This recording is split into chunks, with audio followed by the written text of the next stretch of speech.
Power Rangers in Space was supposed to be the finale to this beloved franchise, but due to its massive success and popularity, another season was given the green light. Power Rangers Lost Galaxy, an epilogue and in-spirit sequel of sorts, following up on the events of Countdown to Destruction, Zordon Sacrifice, and what the world looks like now. And why this season also has a space theme, which could be a challenge. Seiju Sentai Gingaman is the 22nd season of Super Sentai, and the season Lost Galaxy would be based off. Gingaman, however, was far from a space epic, being themed around nature. You couldn't be more polar opposites if you tried. Lost Galaxy has a lot to live up to. The first Power Ranger season to not start with any previous Rangers or villains from the last, needing to establish new characters, villains, and the world as a whole, as well as trying to follow up an amazing season that went all out in terms of story, acting, and production. So, was Power Rangers Lost Galaxy ready to fill those shoes? Let's find out. Quazar Quest Part 1. We kick things off with a narration telling us that Earth has begun the search for a new world to live in, taking us to a distant planet where this wise old man is telling the story of the Quasar Sabers, 5 mythical swords that for 3,000 years no one has ever been able to pull from the stone. It's a lovely ceremony, but quickly gets interrupted by some monsters. For now though, our focus shifts to this massive space colony called TerraVenture. The people of TerraVenture are exploring the universe in hopes to find a new place for humans to live. I guess after destroying all the evil in the universe, it's a pretty safe time to explore. Some important characters we meet are Commander Stanton, Mike, his second in command, and Kendrick, the head scientist. We see that TerraVenture is a massive event. People are coming in waves, eager to explore space. However, only a certain select group of people were chosen for this operation, and if you weren't one of them, tough luck. As we see this strapping young man named Leo get thrown out. He's frustrated, but happens to see a group of thugs trying to rob an older woman of her passport, so they can go into space. Which, I don't think that's how passports work, but regardless, Leo doesn't stand for that, taking them on 3-on-1. They eventually overpower him and think they got the passport, but sneaky Leo still has it. The old woman is thankful and says that the new world needs people like him. This then motivates Leo to break the law. Thanks, Granny! Sneaking onto the loading dock and becoming an illegal stowaway onto the colony. When he lands, the authorities are already aware and trying to hunt him down. Leo then accidentally bumps into Kendrick and another important character, Kai. I think Kendrick kinda gets a little crush on him, because when he leaves and the officers ask if they've seen him, she says no. Leo then finds a soldier outfit to try and blend in, but this accidentally gets him roped into a training exercise on the moon. It's a pretty intense military training exercise, with live explosions that probably could level a city. This is not training! Leo ends up saving Kendrick from one of these bombs, where he finally gets caught in the act. Mike shows up and reveals to everyone that Leo is his younger brother, who is told not to come. But before this brotherly dispute can play out, a portal opens up out of nowhere, where one of the girls from the opening scenes comes tumbling out. And she didn't come alone. These weird bug creatures also came along. These are the Stingwingers, and this season's new foot soldiers. They're disgusting bug creatures, but once again are American-made foot soldiers. They have an awesome design. They try to fight them off, but they're too powerful, until they just eventually retreat. The girl says her name is Maya, and her planet Mirinoi is under attack. Leo is the first to immediately jump into action, saying if she needs help, they should go. Mike says him and Kendrick will check it out, and that Kai has to escort Leo back to the colony. As the three leave for the portal, Leo breaks free and runs into the portal with reckless intent.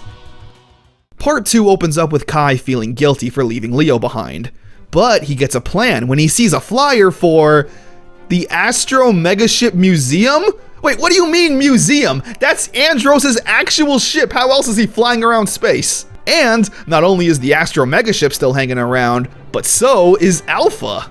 Would you mind telling me what is going on here? Kai commandeers the ship and says he needs it for a mission. However, the ship's mechanic Damon doesn't buy it, saying he needs to see some paperwork. But more importantly, he says that the Astro Megaship is not a functioning ship, just a museum. Brother, you're a mechanic! You would not be needed here if this wasn't a vehicle of some kind. Kai tells him about his friends, and Damon, just being a nice guy, goes with it. Also being the only one competent enough to fly the ship, despite not even thinking it was real 30 seconds ago. Also, Alpha can't fly it for some reason, whatever. They all make it to Mirinoi and confront this big baddie. His name is Furio, and he wants the sabers. A big fight then breaks out. However, once again, our heroes are overpowered. The Stingwingers are just too much. But right before Furio lands a strike, Mike reaches for the Quasar Saber and pulls it from the stone, landing a strike onto Furio, where Maya, Kendrick, Kai, and Damon all find the courage to try and pull the swords for themselves.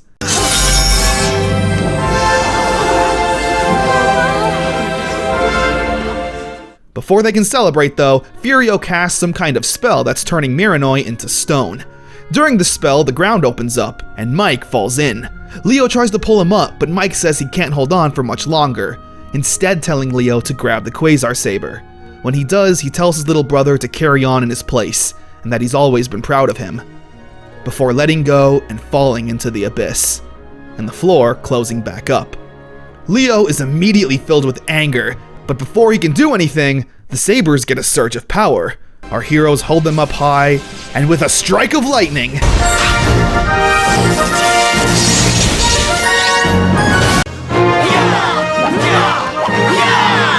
our heroes get transformed into the Power Rangers. As is tradition, they lay the smackdown on the Stingwingers, with some really impressive choreography, I might add. The Power Rangers seem to have an animal connection, with the helmets all bearing a respective beast. Kai is the gorilla and uses a lot of powerful single strikes, while Damon is the condor and does more attacking in the air. As for the suits themselves, I don't know if this is an unpopular opinion, but I love them. My favorite Power Rangers suits have a nice balance of the primary color and white, and we haven't seen helmets designed to look like an animal since Mighty Morphin. The Charlie Brown zigzags, while sure, are kinda weird. I always loved it. These are some A-tier suits in my opinion. However, the Rangers' victory is short-lived, as they still need to escape the planet before becoming petrified. They hop aboard the Astro Megaship and Damon flies them to safety. Maya then gives a very powerful speech, saying how they were chosen to be heroes, and how it's their duty to protect the world. We've been chosen to be Power Rangers. With Leo being the only one looking disappointed, since he wasn't chosen. Mike's the one who pulled the sword. The episode ends with a little teaser of a very disgusting looking creature. What the hell is this? The Quazar Quest 2-parter is very good, taking its time. As I mentioned earlier, I think, Episode 1 and almost half of Episode 2 doesn't even feature the Power Rangers suits in any way, which is a pretty bold move. We get introduced to a lot here. I didn't even mention Bulk and Professor Phenomenus. They were shown to be able to travel onto Terraventure, but they felt like they were forgetting something. That something being Skull, who comedically is sleeping in.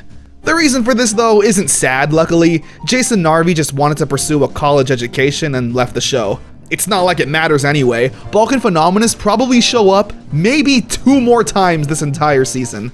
As for the Rangers though, Leo and Maya are probably the most interesting right off the bat. Leo losing his brother and feeling like an imposter ranger sets up some good character work. And Maya losing her entire home planet, as well as being the home of these powers, is great stuff too. Kendrick's is pretty interesting. Maybe just because I like girls with glasses. As for Kai and Damon though, they unfortunately come off as the least interesting, not really having much character yet. Oh wait, we haven't even talked about the Lost Galaxy theme song. Someone might be wondering, why are there monsters? Didn't Zordon Sacrifice purge the universe of all evil? Well, yeah, I don't know, you're absolutely right. Apart from the answer being they needed to make more seasons, a popular theory is that the Z-Wave just reset the balance of good and evil, completely wiping out the United Alliance of Evil, but also allowing new Power Rangers to be formed to defend the universe. Which could explain why the Quasar Sabers were never pulled from the stone until after Zordon's death. But anyway, yeah, let's see what's next for the Rangers. Race to the rescue. We see the Stingwingers trying to capture some pretty big animals. Meanwhile, Maya is able to hear their cries for help, and Leo and Damon accompany her to find them. They arrive on the planet and try to free them, but they get ambushed by the Stingwingers and a monster. So, it's time to go. Go! Galactic! They morph on out with Kendrick and Kai showing up. They lay the smackdown on the bad guys and destroy the chains imprisoning the animals. These are the Galacta beasts. They thank the Rangers for saving them and tell Maya they'll repay them one day. We cut to the villain's ship. This gross octopus creature is Scorpius, an alien warlord. He tells Furio to destroy the Power Rangers since he couldn't capture the Galacta beasts. They invade TerraVenture, but the Rangers once again show up to defend it. The monster then drinks a potion and grows giant. But oh no! How will the Rangers fight something this big?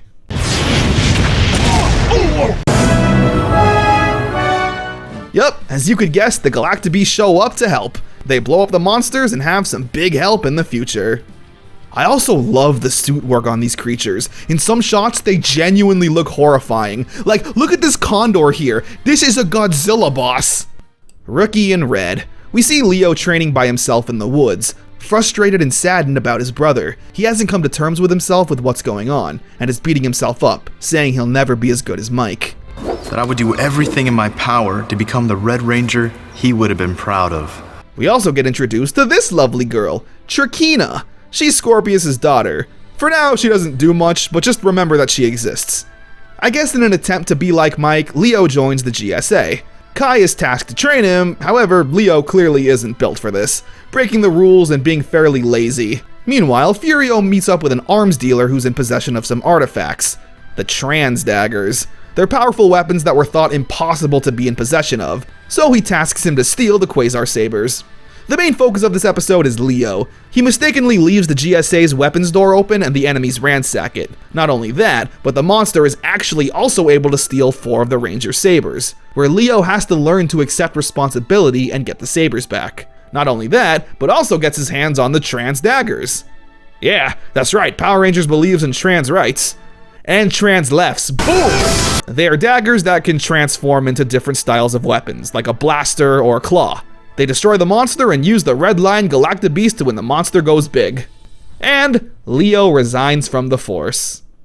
Homesick. TerraVenture gets an intruder alert when someone starts hacking and messing with the ship's controls. When they find out who it is, it's this kid, saying he wants to go home. Damon deduces that he doesn't have a uniform or ID, which means he snuck on board. They video call the kid's mom and he says he just wanted to go on a space adventure.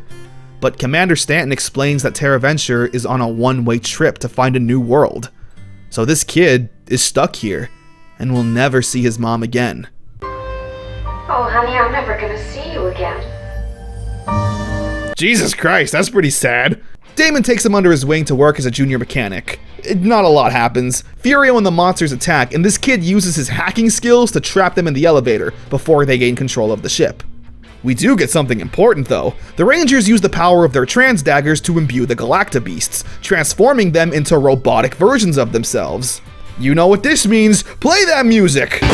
Yeah, 5 episodes in and we finally see the Megazord. That's unheard of for this series. This is the Galaxy Megazord. We don't spend a lot of time with it since it immediately just uses the finishing sword attack and destroys the monster in one go. But I love this thing. It's super colorful and stands out. I love the animal heads on the shoulders, and the chest piece looks powerful.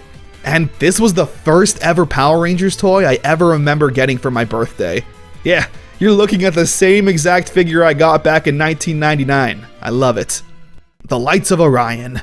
There's a mythical power source known as the Lights of Orion. They're apparently hiding in this cave, but Furio can't enter, since you need to be a chosen warrior to get in. Trina wants to join in, however, and this is where we start to learn about her character. Her father is very overprotective, not allowing her to get into danger, but she wants to actually help fight the fight. The Rangers also get some cool new motorcycles because we got toys to sell. Furio and Trina bait out the Rangers, where they have a box with a surprise in it. Jesus, parading around Leo's dead brother in front of him is such an insane move. But Furio says he's not actually dead. Leo now isn't thinking straight, acting on emotions and just simply wanting to get his brother back. They fall into a trap and start fighting. Amidst the chaos though, Leo manages to rescue Mike and they both escape.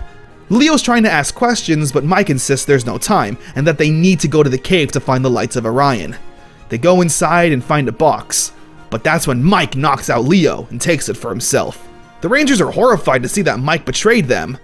But as you may have guessed, this isn't Mike. It's Lord Zed! Yeah, it's all a trap, but the Lights of Orion weren't even in the box. So the Rangers defeat the monster and Leo absolutely smacks the hell out of Furio for taunting him with his dead brother. Double duty. There's an actress on TerraVenture who looks exactly like Kendrick's. The actress is mean and nasty, but after she gets injured, Kendrick is chosen to play the part. it's a pretty nothing filler episode. The Blue Crush. Kai gets tasked with taking the commander's daughter out rollerblading. While they're out though, he runs into a girl named Hannah, who he quickly falls for. Kai spends a majority of the episode daydreaming and swooning. Furio and a monster eventually attack Terra Venture, and he rescues her. During their escape though, she stops him and pleads Kai to help rescue this guy named Johnny, saying that the wedding is tomorrow. Yikes. Where he leaves him to die. Just kidding. He saves Johnny and is pretty heartbroken over this girl he met like a day ago. He feels so heartbroken, Kai just starts running, which I relate to. I've actually done that before, and it's sad. No time for that, though. They defeat the monster, and Kai is sad. However, Hannah eventually sends him a letter, saying that she was the bridesmaid for Johnny's wedding, meaning she actually is single, and I'm sure will develop a heartwarming relationship throughout the series. More importantly though, Scorpius has had enough of Furio's incompetence and is sent for execution. However, he manages to escape and head into the cave with the Lights of Orion, leading us to probably one of my favorite arcs in Power Rangers. The Magna Defender. Leo manages to track down Furio and the two fight. Right before Leo gets the upper hand, Furio self-destructs, knowing that he's going to be executed anyway, and hoping to take the Red Ranger down with him. However, Leo's limp body gets carried out by a mysterious being. Leo in recovery starts seeing visions of the rescue, but in his head, he swore he saw Mike. He returns to the cave to look for clues, stumbling upon a giant stone that he feels like is holding the Lights of Orion.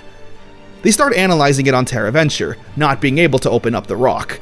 That's when another monster attacks Kendrick. However, someone saves her.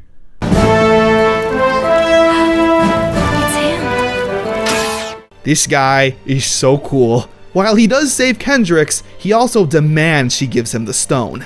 The other Rangers show up to help and try and convince the stranger to join their cause, where he adamantly refuses, even hitting Leo. With Furio dead, Scorpius needs a new general. Meet Treacheron. He brings in a monster to fight the Rangers, and he wipes the floor with them, now in possession of the rock.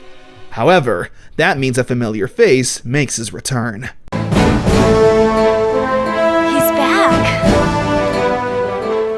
Treacheron knows this man. He's the Magna Defender, with the two of them having a rivalry. The Magna Defender is so cool. His design is badass with the horns, all black armor, cape, big jewel in the center. He really looks like a warrior, and his stoic voice really shows off that he means business. You are brave, but foolish.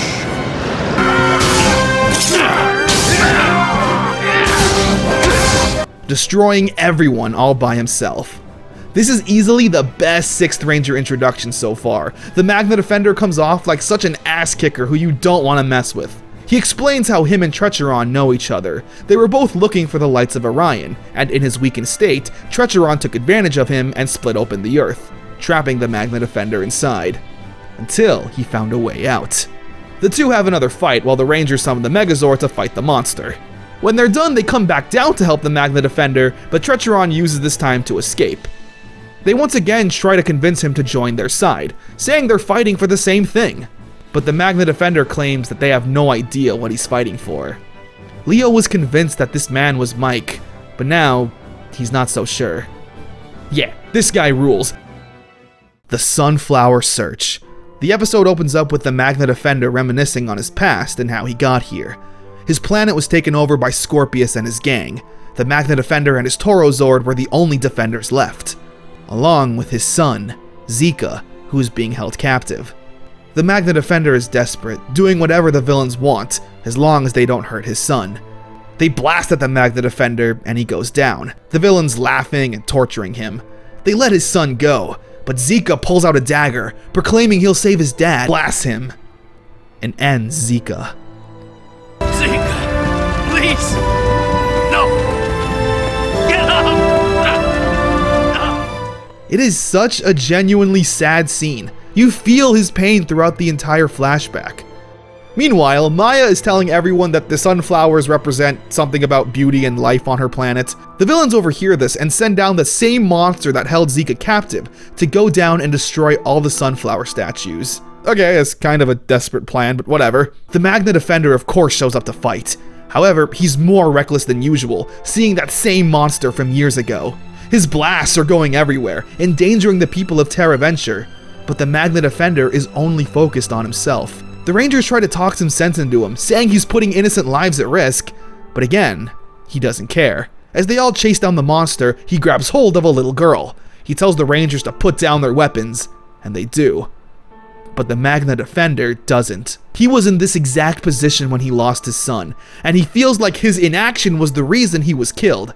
So he doesn't listen, inching forward and threatening the monster with his life. Leo has to step in and tells him he needs to control his anger. During this, the Rangers use the opportunity to save the girl, and the Magna Defender gets his partial revenge, slashing at the monster and destroying it all by himself. Before he blows up though, he drinks the potion. This is where we get to see the Titanosaur, a bull megazord that shoots a beam at the Magna Defender and grows him giant, where he essentially wears the Titanosaur as super armor and creates the Defender Titanosaur.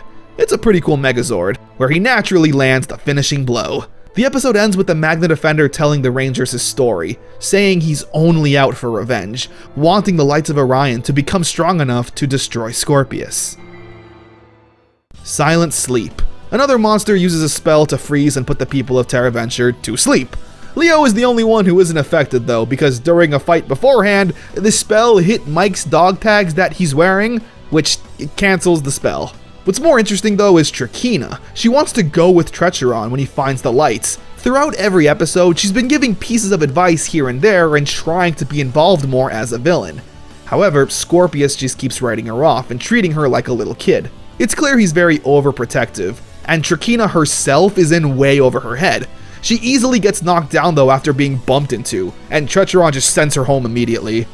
The Magna Defender shows up and the two destroy the monster and save Terra Venture. Orion Rising. It's Damon's birthday. Hey, there it is, the token birthday episode. Kendrick bakes a cake and when she leaves, Maya shows up and eats it, leading to the two arguing. Oh, look at that, a 2-for-1, because we also get the yellow and pink Ranger besties now not being besties for an episode. The villains have a new monster named Destruxo. He uses his staff to create a force field within Terra Venture, trapping everyone inside it and slowly sucking away the oxygen, all while using some magic to locate the lights. The Magna Defender shows up and tries to smash the force field to get in, but there's too much concentrated energy that smashing it would probably destroy everyone inside. The rest of the episode is what you think. Kendrick and Maya are trapped and they spend more time bickering with each other as opposed to fighting the monster. Until they learn that friendship is most important. They stop the monster and celebrate Damon's birthday. Wow.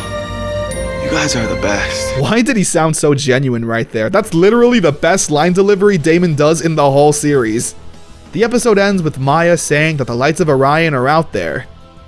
As in, right here, Orion returns. Maya gets a dream that she saw something. She wakes up and sees the Lights of Orion have shown themselves. A big chase for them then ensues between the Rangers and the villains. You know, until the lights head back to Terra Venture, where Destructo uses some kind of powerful vase to suck it in, with the villains now in possession of it. Meanwhile, Trina wants to be the one to retrieve the lights. She summons the help of Impostra, who turns herself into Trecheron, and as a gift, gives Destruxo a magic necklace as a reward, as well as telling him to use the Lights of Orion on himself. He does and is immediately super powerful. Trina then snitches on Trecheron, telling Scorpius he should have the lights by now, and when Scorpius sees a powered-up Destruxo, throws the real Trecheron in prison. Impostra then shows up and uses that necklace to suck the power of the lights out of Destruxo. The Lights of Orion are now free. The Magna Defender shows up and demands the lights come to him. However, The lights are shining over us! They seem to be choosing us. the Lights of Orion have made their decision. Leo's saying that the powers can only be used for good, despite not being used for good 2 minutes ago. The Rangers reach for the Lights of Orion, putting their hands up and being imbued with new armor and weapons. This cool claw thing, new Quazar sabers. The Power Rangers now wield the... Oh my god, this is such a great scene. Again, the music is really what sells it. The Rangers charge after Destruxo, turn into a giant ball of fire that cuts through him.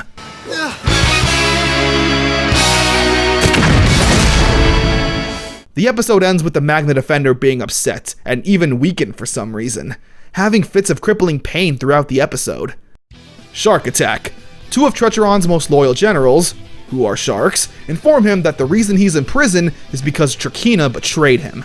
As revenge, he gives Trachina fake coordinates to find a hidden relic. When she explores it, the sharks break Trecheron out of prison, and the three of them confront Trachina. The Rangers show up and she uses this time to escape. However, she's quickly confronted by the Magna Defender, saying that her dad took away his son, and he's going to make him feel the same pain by slaying Trachina, which is pretty metal. However, the pain strikes again and she's able to escape. The rest of the episode is really good, pretty much a big fight between Leo and Trecheron, where the Rangers of course end up winning. The episode ending with Trachina training, but it's not going so well, being upset over a broken nail. She pleads to her father again to let her help, but she's denied. So Trachina decides that she needs to find a mentor. Redemption Day, but that's not true. There's still hope and good in there somewhere, but he can only his son. He thinks Zika is there, telling this really is the Magna Defender's conscience speaking to him. He knows what he has to do. Finally reunited, closing out the Magna Defender arc. This honestly holds up and is one of the best Power Rangers arcs ever, as I said. The Magna Defender is such a cool character, an anti-hero of sorts, with a backstory you kinda rooted for.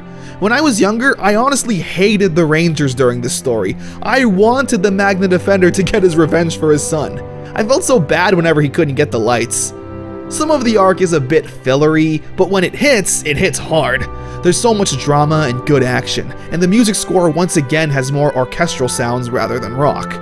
We also see a trend here with the generals. We're already 2 down. Furio at the start was kind of a basic nobody who had no character. Trecheron was a solid addition. Ironically enough, despite being named after treachery, he was incredibly loyal to Scorpius and had competent plans. I honestly feel like this arc is going to be hard to top. But let's continue on and see what's in store. Destined for greatness. Everyone is celebrating Mike's return, but there's an air of sadness with Leo. He feels like he has to give up his Quasar Saber to his brother and quit being a Power Ranger, saying it was Mike's destiny. Before he can do anything though, a monster attacks and kidnaps the other Rangers. Leo starts losing his confidence in his leadership ability when he starts to make mistakes, and Mike is there to think rationally and take on the leader role. They go to rescue their friends, but they get jumped by some Halloween costumes. After beating them up, Leo finally tells Mike that it's his destiny to be the Red Ranger. But Mike doesn't accept that, saying maybe it was his destiny to pull the sword and give it to Leo. After more Big Brother motivation, Leo strikes down a monster unmorphed and seemingly gets his confidence back. They rescue the other Rangers and destroy the monster. When it grows big though, the Rangers are having some trouble, and Mike really wants to help. That's when the ghost of the Magna Defender shows up, telling Mike he will now wield the sword and be the new Magna Defender. It is your destiny. So, with his sword, Torozord, and fancy new morpher that totally isn't from another Sentai season, morphs on out.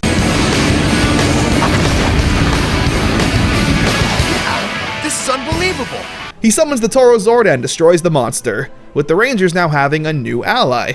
I really like this. A 6th Ranger that's been there since episode 1. I don't think that's ever been done before or since. Stolen Beauty. Trachina asks her magic mirror who's the most beautiful woman. When it says there's plenty of pretty girls on Terraventure, she sends down a monster to steal their beauty. Okay. She boards the Terraventure and takes on a human form, with everyone simping over her. Why? Just because she's super hot? Oh, okay, I get it. We then cut to a cantina and see Bulk and Phenomenus. They catch up with Mike saying they were in the science department, but their funding got cut and now they flip burgers. Rest in peace. Trachina shows up to seduce Mike and tries to poison him. The entire episode is just that. Stupid sexy human Trachina stealing all the girls' beauty with Mike simping, but eventually figuring out what's going on. Then he kills the monster. The ending, though, is important. Scorpius says that it's time for Trachina to enter the cocoon. This will shed her of her mortal beauty and transform her into a full insect like her father. Trachina is scared and doesn't want to do it, but her father doesn't take no for an answer.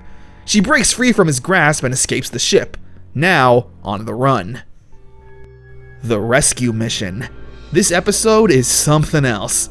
TerraVenture gets a distress call from an alien ship, saying the crew members need help. The head honchos on TerraVenture discuss this matter, but dismiss it, saying it'll throw them off course. Mike steps in though and makes a good point. He says that it's not in their guidelines to help anyone, but it shouldn't have to be. Helping should just come natural. What makes the episode so interesting is that it's barely a Power Rangers episode. The GSA board the ship and try to extract the aliens who need help, with Leo accompanying them. They really take their time here. It feels more like a horror movie, with aliens being the obvious inspiration. To add to the horror, when the GSA find the crew members, they're already dead. That SOS went out a while ago, but TerraVenture just got it.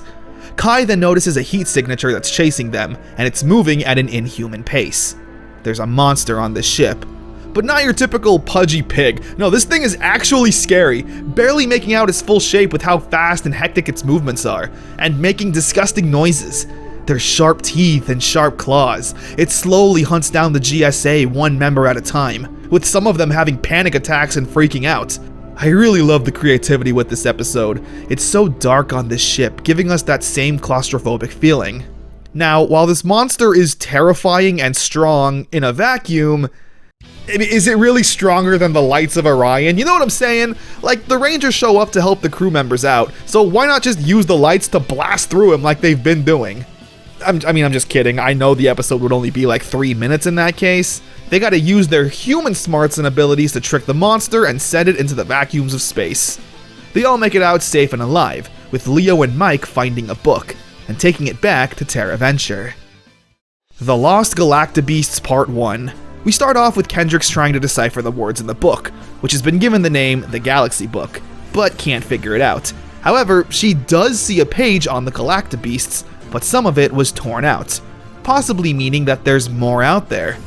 Meanwhile, a new villain boards the ship to try and smooth talk his way into becoming a general. This is Deviat. And yes, he's devious. He says he can be in control of 2 megazords that will fight for evil, so Scorpius gives him a chance. Deviat gets into a fight with Kai and Damon and absolutely smashes them. He kidnaps the two and brings them to a planet, putting collars on them that will make them fight. Apparently, he's doing this because it will expend Ranger energy that he can harness to power his machine. That will then be used to power his evil megazords. Fine. The Rangers show up and have a big fight, even taking on Deviat and seemingly destroying him with the lights of Orion. However, he also uses a device on himself that harnesses that Ranger energy and uses it as the final bit to power his Zords, Stratoforce and Centaurus. The Rangers summon their Zords, but the Galacta Beasts refuse to fight, forcing the Rangers to flee. Deviat reports back to gain Scorpius' trust, with Deviat clearly planning to become the ultimate ruler himself and betray Scorpius at some point. Back on TerraVenture, Kendrick and Kai decipher some of the book, and find out that, yeah, there's 3 more Galacta Beasts out there. Part 2 kicks off with Maya trying to talk to the Galacta Beasts on why they won't fight back. Meanwhile, Stratoforce, Centaurus, and another monster show up to attack TerraVenture, and the Rangers try to fight back without the use of the Galacta Beasts. After doing more research, Kendrick finds out that Stratoforce, Centaurus, and the Zenith Carrier Zord, the Zord that transports the other 2, are the Lost Galacta Beasts. Whoa, plot twist! Just kidding, it was pretty obvious. Deviat explains that 3,000 years ago they were once the Rhino, Shark, and Phoenix Galacta Beasts, but they lost their power during a great battle, where he eventually came across them, captured them, and were reprogrammed to be evil and do his bidding. But instead of fighting, try to speak to Stratoforce and Centaurus, attempting to remind them of who they are. Through the magic of love and friendship, they eventually do, wiping that evil look off their face, literally, and joining the Rangers, where they destroy the monster and Deviat is upset, but says he may have a new plan to become the ultimate ruler.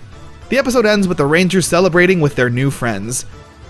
Stratoforce and Centaurus are pretty cool Zords. Not my favorites by any means. They look a little too basic, like they're from the 80s or something. Not a lot of striking visuals at first glance. Deviat, though, is a really interesting general. Similar to Dark Honda, he's a big snake in the grass that plays the meek whipping boy to Scorpius' face, but behind the scenes is an evil, incompetent villain, which comes into play in the next episode. Heir to the Throne. We start off with Trina, wandering the desert exhausted and dehydrated. She eventually winds up at the Wild West villain bar where Andros and Darkonda fought for the Mega Voyager keycards. That's awesome, I love that they remember it exists. Trina shows up and still acts like a princess, demanding drinks and being rude to the other patrons. However, that doesn't go well for her, because she gets beaten up for her troubles, eventually just getting tossed out of the bar and confronted once again by the two guys. However, a hero comes to her rescue, saying there's no honor in beating up a helpless woman. This is Villamax, along with his little friend Kegler. He's a man of honor and nobleness who just happens to do all of that in the name of evil. He offers to train Trina for no other reason than she looks like she could use the help, where we get a hilarious yet kinda nice training montage. You broke one of my fingernails! Great! Only 9 more to go. Meanwhile, Deviot puts his new plan into motion, informing Scorpius that he found Trina, but says that she's being held prisoner by the Rangers. This infuriates Scorpius so much that he decides to get personally involved, leaving the ship to confront the Rangers on Terra Venture. We see that Trina's training is going surprisingly well. Her and Villamax have a genuinely nice relationship. She respects him as her mentor, and he's happy to have someone so receptive to be his pupil. But back on Terra Venture, the Rangers get a distress call and follow it to a warehouse. But it's a trap. Scorpius and Deviot are there, where I believe this is the Rangers' first real interaction with the big villain. They all then get into a big fight, where Scorpius surprisingly holds his own despite being a sentient octopus monster. The Rangers summon the lights of Orion, and Leo teleports behind Scorpius. Oh no! His one weakness. Moving. And with one giant strike with the Quazar Saber, destroys Scorpius. Yeah, he's done. Trina finishes her training, and I guess after one day is a pretty competent fighter, where she immediately uses her newfound ability to beat up those guys at the bar. I love that. Usually in a story like this, the pupil gets told to not use their newfound abilities for revenge. But these are villains, so yeah, of course you're gonna use your new martial arts skills to beat up those weaker. Kegler shows up and informs Trina that something terrible has happened to her father, where Villamax accompanies her onto the ship. Scorpius isn't long for this world, and tells Deviot that because of his loyalty, he will become the new emperor, and to go into the cocoon for ultimate power. Just then though, Trina shows up, where her and her father actually share a heartwarming moment. I should have never tried to keep you so sheltered. The universe will be yours, my sweet. Despite everything, Scorpius loved Trina. He did all of this out of love, even going into a battle he probably knew he couldn't win alone, acting irrationally because he thought his daughter was in danger. In his last dying moments, he leaves one of his tentacles behind, and it turns into a new staff, giving Trina even more power. It is insane how the villain is given the most character development so far, even having a loyal and kind-hearted companion. Like, how am I supposed to hate her now? An evil game. We now have a power struggle, Deviot wanting to be in control since Scorpius said he could go into the cocoon, but with Trina back, she takes her rightful place as ruler, with Deviot still playing along, but frustrated, thinking of how he can remove her as well. He tells Trina that it was the Red Ranger who destroyed Scorpius, so she demands that Deviot and Villamax bring Leo to her.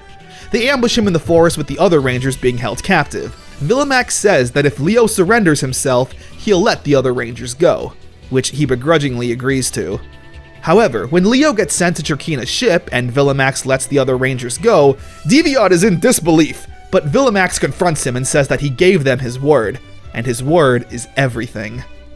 While being held prisoner, Leo manages to escape and run away. Deviot sends Villamax in a different direction, while sending Trina to Leo, hoping he destroys her.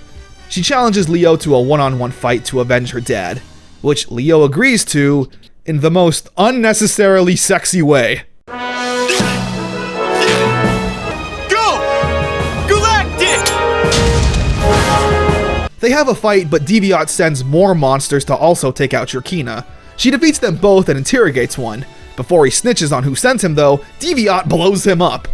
The other Rangers find Leo and Trina retreats for now, vowing revenge for her father. The episode ends with Villamax giving Deviot a dagger as a token of their newfound friendship, which Deviot disregards behind his back. Villamax is so lovable, seriously. Villamax is loyal and friendly to his companions and enemies, but almost to a fault. Memories of Mirinoi. Maya notices her best friend from Mirinoi is on TerraVenture. She says that during Furio's attack, a portal opened up and she escaped. Maya is super happy to have her around, but she seemingly doesn't like Kendrick's because she's her new bestie. Oh great, another one of these episodes. One night, Chandra, that's her friend, sneaks out of the dorm and tries to steal the Galaxy book. It turns out, she's a monster in disguise.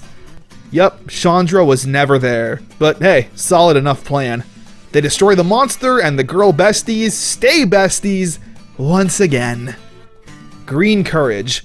The Scorpion Stinger, which is the name of Trakeena's evil ship, I don't think I ever mentioned that, sorry, is having engine problems, so they go down to TerraVenture and kidnap the Chancellor or some head honcho.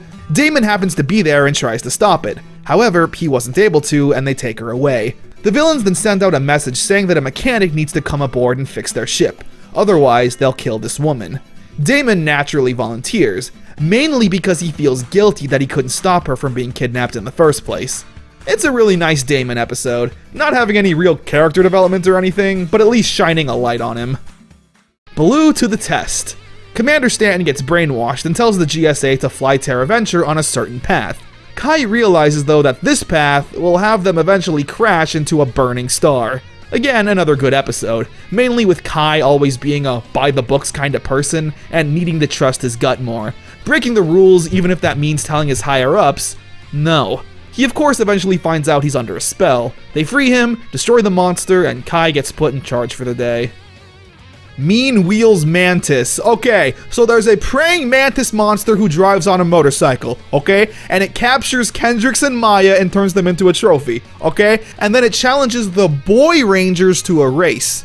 This episode is literally 90% motorcycle stuff. And the reason it's only the boys here is because they only made a motorcycle toy for the male rangers. Which, hey, to be fair, I guess if I was a kid, I wouldn't want the pink ranger motorcycle. But yeah, it's basically a big commercial to show off the toys you can buy. Even ending with Leo getting another motorcycle with a lion head. Loyax's last battle. Okay, this is a really good episode. Villamax summons the help of a friend named Loyax. Just like everyone in this season, his name is very obvious. A loyal and honorable fighter. He's searching for one final battle with a noble warrior. However, when confronted with Maya, he's a little, well, Quite valiant for a mere girl. Sexist. Maya gets frustrated and knocks both of them off the cliff and into a cave. Maya is injured, but Loyax helps tend to her wounds, saying that while they are enemies, right now they need each other's help to survive. Loyax is a very interesting character. Not inherently evil, much like Villamax. He has a code of honor and clearly has a heart, but just so happens to side with evil. When they make it out of the cave, Loyax says it's time to do battle again. Maya tries to talk some sense into him, saying they don't need to actually fight. Loyax saying she's too young to understand his code of honor. I really like how Maya's friendship speech doesn't work. He doesn't turn over a new leaf because she asked him to. He stands firm and demands a fight. Maya defeats him. In his last moments of life, he thanks Maya and says that she is a true warrior. The episode ending with this really cool shot of Maya putting Loyax's broken sword into the ground. A really well executed filler episode. Not only having a complex villain, but tackling things like sexist in a really good way. A red romance. Leo saves a girl after she crashes on her bike, where the girl's brother immediately shows up and assaults Leo. It's a pretty nothing episode. Leo and this girl hit it off and they go on a date. She gets captured and when Leo tells her brother, he's furious, calling Leo a coward. How come you escaped and she didn't? I'd say you ran. You're a coward. This is actually a really good scene. He obviously can't say, I'm a Power Ranger, I tried to save her, so instead he just has to put up with the verbal beating. The rest of the episode has the girl's brother go after the monster alone, and Leo redeems himself in his human form when he takes a blast for the brother. They defeat the monster, save the girl, and everyone's happy. We will never see her again. The Chameleac Warrior. Trakeena summons a monster that can copy the fighting styles of the Rangers, knowing their every move and making it difficult to fight it. Kinda similar to the Psycho Rangers. Sorry, weird reference. The Psycho Rangers have been gone for a while. The whole episode has the Rangers getting beaten up over and over until they swap up their weapons and fighting styles. However, they only truly defeat the monster with Leo's new toy you can now buy at Walmart. But now, we've reached something special. To the 10th power. You've slipped through my fingers too many times! Goodbye, Blue Ranger! Andros is back, even having a nice little reunion with Alpha. He explains who the Psycho Rangers are and how they'll need some kind of plan to rescue their friends. Andros then goes to the back of the Astro Mega. You're still clearly going on missions without. There's a nice little reunion between the Rangers, catching up and even deciding to stay on Terra Venture for a little bit to get a tour. However, Deviant returns to the rubble, the power of Pink. We see the Space and Galaxy Rangers bonding, with Cassie even chilling on the Galacta Beasts. Psycho Pink gets cybernetic upgrades, but she rips off the collar to go off on her own. Kendrick is doing some research on the Galaxy Book and discovers a mythical weapon known as the Savage Sword, where Psycho Pink travels through the computers and reads Kendrick's mind, discovering the sword's location. Kendrick rushes to Cassie to inform her, and the two confront Psycho Pink. Go! Galactic! Let's rock it! Yeah! And Trina sends down some Stingwingers to attack the other Rangers. Meanwhile, Cassie and Kendrick chase down Psycho Pink, who's made it to the Savage Sword, and pulls it out. Psycho Pink is now incredibly strong, easily fending off the two Pink Rangers, and causing a dangerous storm of pink energy. Yeah, where's that one clip? Too much pink energy is dangerous. The storm grows more and more powerful, even reaching Terra Venture and putting them in danger. Psycho Pink then transforms into her monster form and grows big. Luckily, the Galaxy Megazord is there to fight, as well as the Astro Megazord. Again, another weapon the Galaxy Rangers just never seem to use. While they're fighting, Kendrick realizes what she has to do. She ventures forth into the pink storm, with every second she's in there causing agony and damage to her. Kendrick, get out of there! I have to, Cassie! When she reaches the sword, she slashes at it, causing a massive explosion. The Savage Sword is destroyed, the pink storm has died down, Psycho Pink is gone, and Cassie's Morpher is saved. But as for Kendrick's... Kendrick's! She's dead, sacrificing her life to save everyone. Her ghost says that she's okay and she'll always be there. She disappears and her Quasar Saber goes flying into the sky. This super hyped team-up episode ending on a sad note. The Rangers say their goodbyes and apologize for their lost teammate. Cassie feels guilty, but Andros reminds her of who they are and what they do. We all took a risk when we became Power Rangers. She knew that. Both Ranger teams still being friends though, thanking each other for their help. The episode ending with a victory, but still a sad ending. Man, killing off Kendrick was really shocking. The behind-the-scenes reason as to why she was written off was because her actress, Valerie Vernon at the time, had leukemia and was going in for chemotherapy. In a very rare Saban act of kindness though, luckily we're successful, and she's now cancer-free. The way they wrote her off was really nice too, I felt like, making Kendrick a noble hero, the most noble. Now, to undo all of that Saban kindness, initially Patricia Jolie, who played Cassie, was written to replace Kendrick and be the new Lost Galaxy Pink Ranger. Which makes sense. Cassie obviously feels guilty for letting Kendrick die. Heck, that conversation she has with Andros ends with her saying, I wish I could stay and help. However, Saban only wanted to pay her as a cameo actor, as opposed to a full-time cast member. Now, as we historically have learned, even being a full-time member of the show doesn't pay super great, so being paid even less than that, as well as not even getting a full acting credit, is pretty messed up. Which again, I don't understand. Lost Galaxy, literally at the time, was the most viewed Power Rangers season ever. More than In Space and even more than Mighty Morphin. The amount of toys that were made and sold were insane. I have so many Lost Galaxy toys. Some of which are kinda busted, oops. So again, the fact that payment was the biggest issue is so frustrating. As for who will now be the new Pink Ranger, it may have been one of the best accidents ever. And we'll find out soon enough. Protect the Quazar Saber. Kendrick's saber flies off into space and lands on a distant planet, where someone comes across it. Kendrick then comes to Maya in a dream, saying that her saber has fallen into evil hands and they need to find it, naming the exact planet it's located at. When the Rangers show up, they really mean business, threatening this little thief with his life. Information like this will cost you dearly. Not as much as it will cost you for not telling us. Ugh. Do you get my point? He tells them that the saber is on a nearby planet, and when the Rangers leave, we see that it was Deviant in disguise, as well as learning the real location of the saber. It's now on Onyx. We go to the villain bar and there's an auction for weapons going on, along with some Piranhatron who apparently survived the Z-Wave. When the bidding begins for the Quazar Saber though, someone makes a high bid. 1 million! Astronomer? She threatens everyone with their lives, instead just taking the saber and sparing everyone. However, Drakina is also there and calls her on her bluff, saying that Astronomer betrayed the evil forces and that she's actually Corone. She sicks Villamax on her, and Corone actually manages to hold her own, fighting back and retreating with the sword. She overhears the villains talking about a trap set by Deviant, and knowing that the Rangers are in trouble, Corone follows them. At the planet, the Rangers find the fake Quazar Saber and it blows up.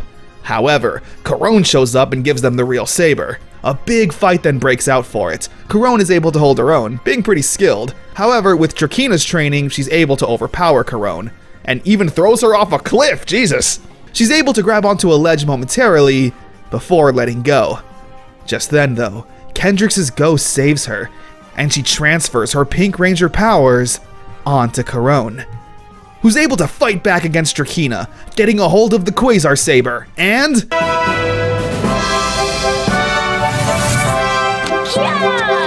becomes the new Lost Galaxy Pink Ranger. Getting a crash course, she summons the Lights of Orion and they defeat the monster. When it's time to summon the Zords though, Corone does kind of the cutest thing I've ever seen. Galactabeast over here! I love her. Now do it right! Galactabeast, arise! Yeah! I did it! Sure did! They destroy the monster, and Corone is officially a Power Ranger. This is amazing. As I alluded to earlier, Corone being the new Pink Ranger is literally the best accident that could ever happen. We get to see this villain have a redemption arc and be a Power Ranger. Remember in Space when Andros was like, "We always dreamed of being Power Rangers," and now that dream has finally come true.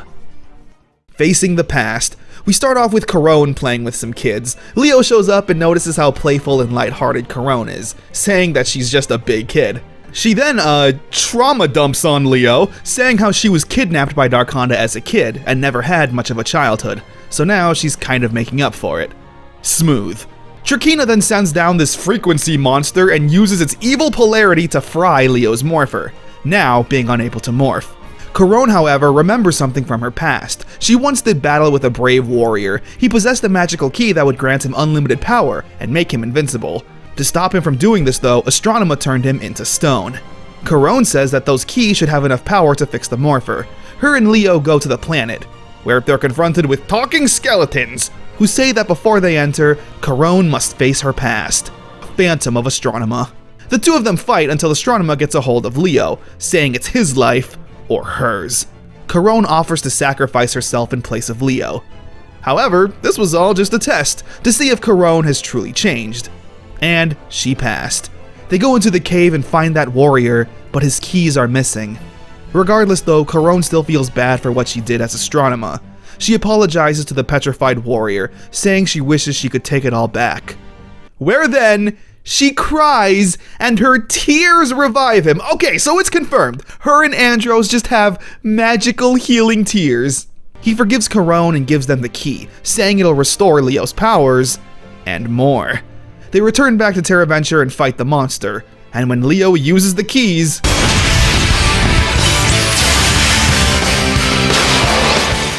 another Balizer mode. Similar to Andros, it's a powered up ability that was American made to sell more toys. Although, if I'm being honest, this Balizer kinda sucks. It's just a big piece of metal that lays on Leo's shoulders, and the boots are just clunky, I don't know. They destroy the monster and everyone is happy being friends. It's really nice seeing Corone get along with a new group. And also, her default outfit is now this sexy leather. You can wear some normal clothes, I mean, I'm not complaining.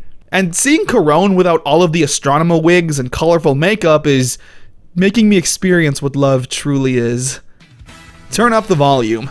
Corone makes Damon apply to be the GSA head engineer, where there's some other rival nerd who says the job is all his. It's a filler episode, but what's fun is that it's Corone driving all of this.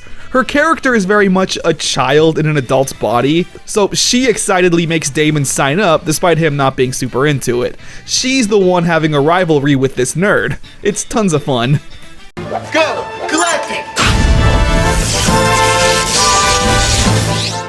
Enter the Lost Galaxy. Oh hey, finally! 35 episodes in, the Power Rangers Lost Galaxy mention a lost galaxy. A man shows up and says he's the guardian of the book. Yes, he is the guardian of the galaxy book. He gets taken prisoner by the GSA but appeals to Kai, saying he knows he's the Blue Ranger and it's his destiny to help. Kai slowly gets convinced that this guy is legit, breaking him out of prison and even stealing the Galaxy book. Deviant though jumps Kai and tries to take the book, but the Guardian shows up and does battle with Deviant, kicking his ass, until Deviant remembers he has a gun and blasts at him. The Guardian is in a weakened state due to TerraVenture's atmosphere. Deviant reads from the book, causing insane weather changes, and it transforms him into a more grotesque and monstrous form. The Guardian gives Kai some diamonds, saying he'll know what to do when the time is right, before dying. This new Deviant is pretty powerful, but the Rangers use the diamonds to create more powerful Quasar launchers, and they win the fight, but Deviant still retreats. The Rangers go towards the book, where it starts to react powerfully. Kai grabs it, and when the Rangers come back to TerraVenture, they notice that the sky looks different.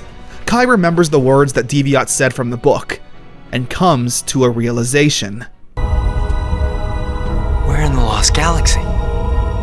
Wow. And it only took 2/3 of the show to get here. Beware the mutiny. TerraVenture is now in the Lost Galaxy, with none of their technology or navigation systems working, aimlessly floating through space.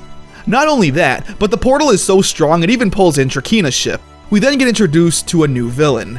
An epic build-up to the reveal of a pirate named Captain Mutiny and his little orange spandex pirate minions. I think they're called Swabbies? Arr, scurvy spaceship has entered the Lost Galaxy. Evil Mr. Krabs sounded ass. Apparently this was the main villain in Gingaman and these were the foot soldiers.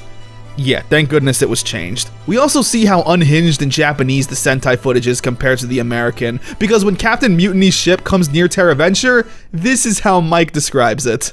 Well, it's a castle sitting on a dinosaur flying towards us. And yup, that's exactly what it is. Captain Mutiny says he comes in peace, even offering some treasure as a welcoming gift. He says many ships have come through the Lost Galaxy, and he just wants to help them return home, saying to come to his planet and they'll have a device that will bring them back. Mike isn't so sure though, if they should be trusting someone named Captain Mutiny. It's like trusting Mr. Bad. But Commander Stan makes a good point, saying they literally have no other options right now. When they arrive on the planet, Mutiny delivers a big box onto TerraVenture, saying it will help. While the Rangers go off and explore, they notice a slave camp, and we learn the truth. Many have entered the Lost Galaxy, but no one has ever left. And Captain Mutiny has raided the ships, and forced the crew members to be his slaves. And TerraVenture is next. We get a really impactful scene. One of the slaves notices the Rangers and reaches out for their help, but for now, they can't interfere. They return to TerraVenture, but it's too late. They open up the box and a giant worm monster appears, blasting lasers until burrowing underground. Grunthor on the loose. Okay, so this worm is, I guess, called Grunthor.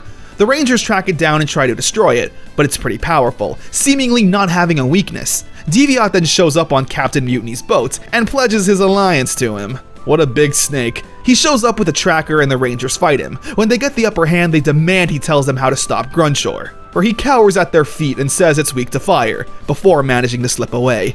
Since the Rangers are now dealing with Captain Mutiny and Swabbies, we get a lot of Sentai footage fight scenes, now being able to actually use it. In the Sentai, the Red Ranger is able to shoot fire from his hands, so here Leo can also do that apparently. Needing to use the power of friendship and determination to somehow summon an even bigger and stronger fire to blast at Grunthor and destroy him. Or her. The episode ending with the Rangers noting that they need to get out of the Lost Galaxy as soon as possible. Until sunset, we start off with Leo and Damon on the run from some swabbies. However, they get captured and strung up. Deviant wants to destroy them, but gets told Captain Mutiny wants the honor, and he'll come by at sunset. Apparently there was some miscommunication between Leo and Damon on who was going to tell the others where they were, resulting in nobody knowing where they are. The two then use this opportunity to bond by reminiscing about the show. Yep, it's a clip show episode, going over all the important moments and arcs. I mean, it's here. A weird place for a clip show episode, but hey, we at least get some nice Leo and Damon bonding. The Rangers of course find and rescue the two. The moral of the episode is bros will be bros. Dream battle. Captain Mutiny recruits the help of a monster named Hexaba. She puts everyone on TerraVenture to sleep, but also creates nightmares that, if hurt in the dream, hurt you in real life. The Rangers are essentially fighting in a nightmare, one where they're completely helpless. It's like when you have a dream where you can't run or you punch in super slow motion. Mike is the only one who wasn't affected. He tracks down Hexaba to her lair and they do battle. He shatters the source of the dream and allows the Rangers to have a fighting chance. They destroy the monster, everyone wakes up, and I still have a crush on Corone. Hexaba's graveyard. Hexaba has another plan. She plans on using her magic to revive a ton of past enemies. And the Rangers gotta fight it. It's essentially another clip show, but like, at least it's kind of fun since it's non-stop fight after fight. Kai is eventually like, this isn't getting us anywhere, and he goes off to track the source of the magic. He finds Hexaba and they fight, where once again, he destroys the source. This time, however, Hexaba comes to TerraVenture and does battle herself. The episode ending on a tragic revelation. TerraVenture is running out of fuel. They have about 2 days worth left. But after that, the environmental control will fail, meaning TerraVenture and everyone on it will freeze to death. Raise the Titanosaur. We start off with total chaos. One of TerraVenture's engines is already failing. Damon and the other engineers try to fix it. However, it's too far gone, and it's destroyed. Captain Mutiny then summons his flying castle on top of the dinosaur, essentially acting as his megazord.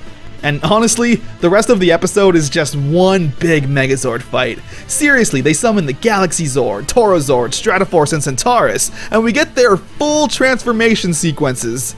But yeah, the Rangers get whooped for 90% of the fight until the power of not giving up gets them the win. Escape the Lost Galaxy. We just got here. Captain Mutiny sends his general Barbarax and the Swabbies down to TerraVenture to capture more prisoners. The Rangers fight valiantly, however, they still get away with some. Mike then offers to purposefully get captured and go undercover, and free the prisoners from the inside. Meanwhile, Kai is researching the Galaxy Book to try and find out how to open up the portal back to their own world. While in the prison camp, Mike makes some new friends, protecting an old man for being mistreated and giving a girl some of his water. Later that night, Mike makes his move, beating up the Swabbies and grabbing the keys to free the prisoners. Not only that, but Kai has figured out how to open up the portal, saying the magic words that Deviant said, but in reverse, sure. Before they leave, the Rangers land the Astro Megaship and rescue everyone. However, the old man was taken captive, and it just so happens that the girl Mike has been hanging around with is his granddaughter. He instead tells her to go onto the ship and he'll save him. He morphs into the Magna Defender and does battle, allowing the prisoners to be taken onto the ship and flown to safety. Mike, however, stays behind, fighting off Barbarax and Captain Mutiny himself so they don't shoot down the Astro Megaship. He fights hard but is overpowered, even getting unmorphed. However, a familiar face shows up to offer some words of motivation. Mike, listen to me. You must rise up, for your greatest mission lies just ahead. The portal is closing. TerraVenture and everyone may not make it. Just then, Mike and the Torozord take charge and hold the portal open themselves. It's successful, but the energy surge causes the Torozord to blow up and allows everyone to make it back to their own galaxy successfully. However, Captain Mutiny also came through the portal, and It doesn't matter, because Trakina's ship immediately gets a hold of it and blows it to pieces in a matter of seconds, killing everyone on board. Leo then flies through space to try and find Mike. His body is floating through space, and noticing his morpher is completely destroyed. Leo brings him back to TerraVenture so he can heal. That girl shows back up and says she's sorry that Mike had to lose his powers in order to save everyone. Mike replying that he's not sorry, saying that's exactly what the powers were for. And with the Lost Galaxy being a dud and Mike losing his powers, we've reached the 3-part finale of Power Rangers Lost Galaxy. Journey's End, Part 1. Deviot somehow survived the explosion and comes crawling back to Trakina, saying he was held prisoner. She doesn't buy it and tells Villamax to kill him. Deviot tries to run away and reaches the room with the cocoon. Before Villamax can destroy him, Deviot grabs Trakina and throws both of them into the cocoon. When Trakina comes out, she seems to be a new hybrid of both her and Deviot. Meanwhile, TerraVenture is running out of fuel. Luckily, however, they found a nearby planet that resembles Earth.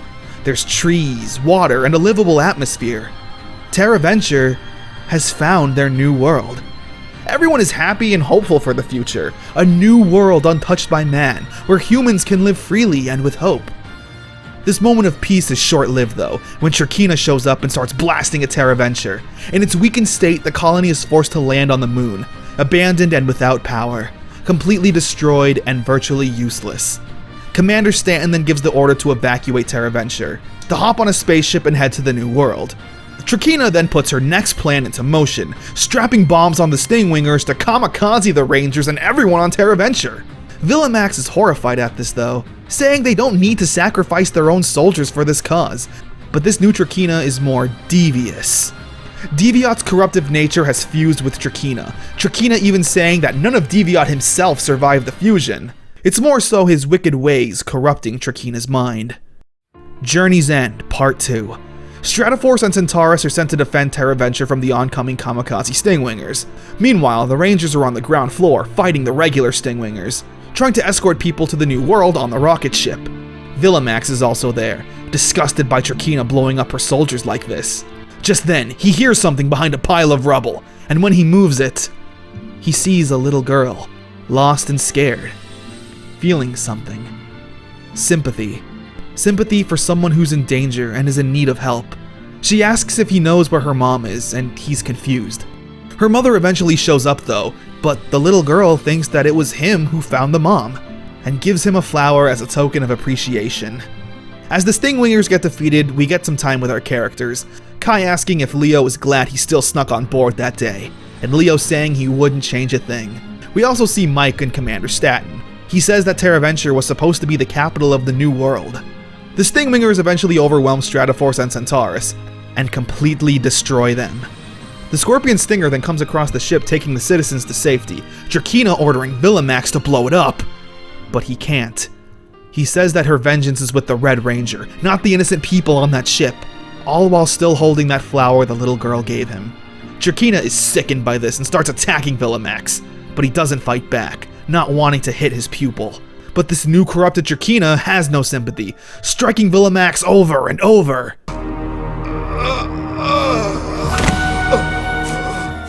Until his death.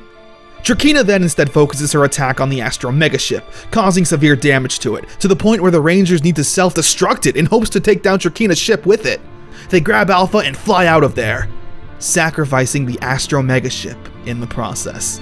The escape ship and the Rangers eventually land on the new world. Everyone's happy to finally be safe, but Leo is nowhere to be found, crashing on that moon during the explosion. The episode ending with Trakina, once again, walking towards the cocoon. Journey's End, Part 3. Trakina has stepped into the cocoon again, this time transforming her into an even more grotesque bug creature. She stalks Leo, who boards the TerraVenture. She ambushes him and the two fight. This new Trakina though is super powerful, and disgusting to look at. The Rangers hit her with everything they have. The lights of Orion, the powered up Quazar launchers. Leo even rides his super motorcycle into her, and she survives every attack. Leo then uses his last resort, summoning the Balizer mode and using a claw to grab Trakina and pull her in, and with no other choice, blasts her at point blank range. killing her. And Leo stands up, with a pretty cool shot of his broken visor, giving a cheesy thumbs up. Everyone celebrates on this new planet. However, the Galacta beasts try to talk to Maya. Her and the other Rangers follow them, and find people who have been turned to stone. This new world is Mirinoi. She then gives a speech about how their mission is complete, returning the Quasar Sabers back into the stone, saying that they belong to the next generation of warriors. When they put in the Quasar Sabers though, its magic somehow undoes Furios' spell, returning everyone on the planet back to life. I mean, hey, if Tears can do it, why not this? Not only that. Kendrick's? I knew you'd make it here. The Saber powers have brought Kendrick's back to life, which hey, kinda makes sense. It was a storm of pink energy that killed her, why not a burst of pink energy to bring her back? She thanks Corone for taking her place, and Corone was more than happy to help. And with everyone reunited, the villains destroyed, and a new world and future that everyone can live happy together on, Power Rangers Lost Galaxy comes to an end. This season was always one of my favorites when I was a kid. Upon rewatching it, it's still really good. So much of it holds up. The action, drama, characters, it's all so close to being perfect in my eyes. But the last bunch of episodes kinda holds it back. The Lost Galaxy itself is such a filler arc, especially with, again, the entire show being named after it. You'd think it'd play a bigger role, but it was more so just a side quest that achieved nothing. Captain Mutiny was a boring villain, the Swabbies were dumb looking, and the entire plot was just there. It would have made more sense if the season started out in the Lost Galaxy, looking for a new world. It would at least explain why there's villains out there not affected by the Z-Wave. The Rangers just showed up and had fights with monsters for the sake of it. And they only freed the prisoners because, like, what else was just stopping them from leaving here once they opened up the portal? Nothing was really achieved. Then we have Trina herself. Probably the character with the most depth. She started off as a pathetic wimp who couldn't even stand breaking a nail. Her training arc with Villamax was loads of fun. Watching her become a competent villain and a force to be reckoned with was oddly satisfying. But the ending with her just fusing with Deviant kinda undoes a lot of her character work. She just becomes evil. She's under Deviant's corruption, sure, but I don't know. Personally, I feel like if Trina instead just naturally became more and more evil, getting drunk off the power now that she's competent, that would have been better. Like in her quest to become ruler, she transforms into an ultimate heartless villain on her own accord, killing Villamax on her own accord, and maybe even showing a bit of remorse in doing so, but being too far gone and down the heartless villain road. Instead, she just felt like Trina with Deviant's brain. Leo was probably my favorite of the main Rangers. He's the first to not be a true Red Ranger. Again, Jason, Tommy, TJ, and even Rocky at least felt like competent leaders. Andros was a lone wolf, but could still lead. Leo, however, is the most unfit. He starts off being immature and over-emotional, feeling like he'll never be the Red Ranger Mike could have been. Throughout the show, though, he of course slips into that leader role perfectly. Still a bit of a goofball, though, which I like. My second favorite character would probably be Corone. Mainly because she got to redeem herself and be a Power Ranger, fighting off evil and protecting those weaker. That's pretty much her entire character. She has guilt for what she did as Astronema and wants to do everything she can to fix it. Everyone else, though, Kai, Damon, and Mike specifically never really did much for me. They were fun characters to have around for sure, but not much was really going on. Although, to be fair, Kai did have a bit of a character arc. He started off being a by-the-books kind of guy, following the rules and never wanting to stray. However, as the show went on, he needed to learn to trust his gut more. He had the whole dedicated episode where he needed to find out Commander Stanton was taken over by an imposter. And when everybody didn't believe that the Guardian of the Galaxy book was the real Guardian, he was the only one who did. Maya always felt like the main character in the sense that a lot of this stuff centered around her. The Quasar Sabers, the Galacta Beast, the Galaxy Book, they're all things she was aware of. It was her that knew where Kendrick's saber was after she died. Speaking of which, Kendrick's was also fun. I already kinda talked about her earlier, but yeah. Power Rangers Lost Galaxy is really fun. A lot of arcs that hit. The Magna Defender still being one of my favorites of all time. The filler episodes also felt a bit more mature, like the Rangers were growing up. And that feeling of having grown-up Power Rangers and grown-up scenarios would fully blossom into the next season. Lost Galaxy was an in-spirit sequel to In Space, wanting to have those familiar themes, characters, and locations. But all of that was about to change. So I hope you can join me next time when we check out Power Rangers Lightspeed Rescue.